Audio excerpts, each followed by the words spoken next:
राधे राधे।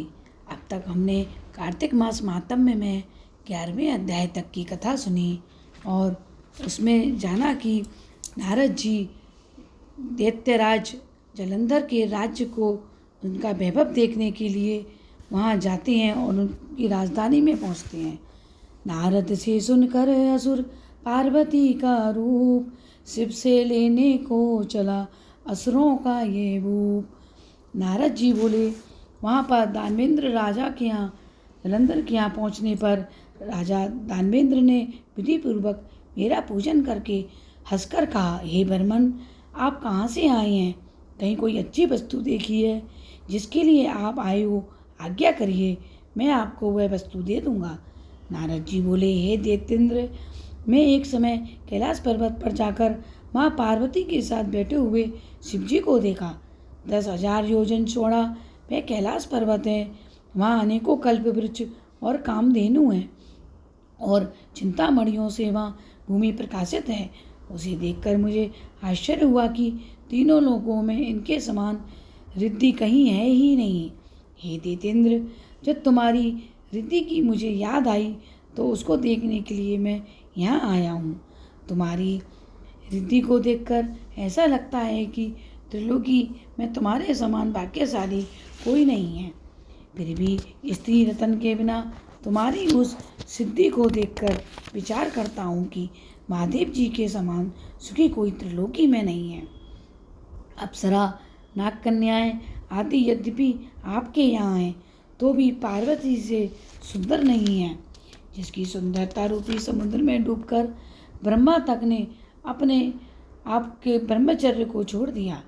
रचना करते समय ब्रह्मा जी ने पार्वती जी जैसी अनेक अप्सराओं को बनाया, परंतु उसके रूप के समान कोई अप्सरा न हुई। स्त्री रत्न के भोगने वाले महादेव जी का वैभव श्रेष्ठ है।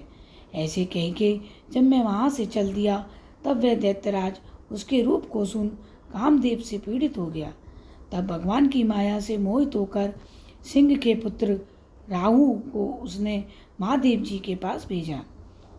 उज्ज्वल चंद्रमा के समान कैलाश को क्षीण चंद्रमा की तरह अपने काले रंग से रंगकर वह राहु वहाँ आ गया।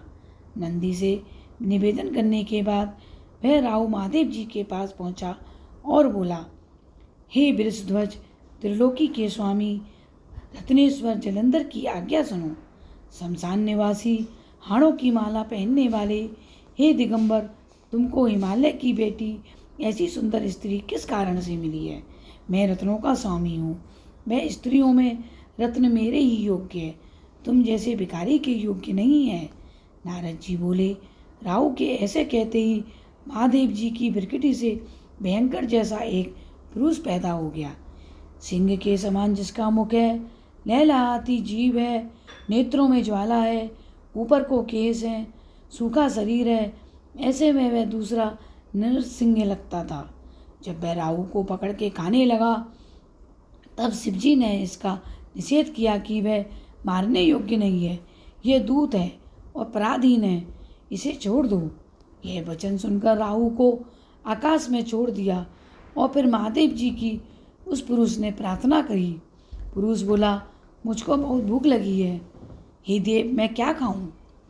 शिवजी बोले, तू अपने हाथ पैर का मांस खा ले। नारद जी बोले, शिवजी की आज्ञा से उस पुरुष ने अपने ही हाथ पांवों का मांस खा लिया।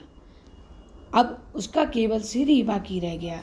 यह देखकर शिवजी प्रसन्न होकर उस भयंकर पुरुष से बोले, हे कीर्तिमुख, तू सदा मेरे द्वार पर रह। नारद जी बोले, उस दिन से कीर्तिमुख देवताओं के द्वार पर रहने लगा। जो पहले कीर्तिमुख का पूजन नहीं करते हैं उनका पूजन प्रथा है। उससे छोड़ा गया राहु बब्बर स्थल पर गिरा, इसी से बब्बर नाम से प्रसिद्ध है। फिर उस राहु ने अपना द्वितीय जन्म समझकर जलंधर के पास जाकर ये सब बात बताई। और अब आगे की कथा में आपको जो बात बताई राहु ने, उस सब के बारे में आपको मैं कार्तिक मास के 13वें अध्याय के बारे में सुनाऊंगी। आपको मेरी वीडियो अच्छी लगे तो प्लीज़ मेरे चैनल को लाइक और सब्सक्राइब अवश्य करें। राधे राधे।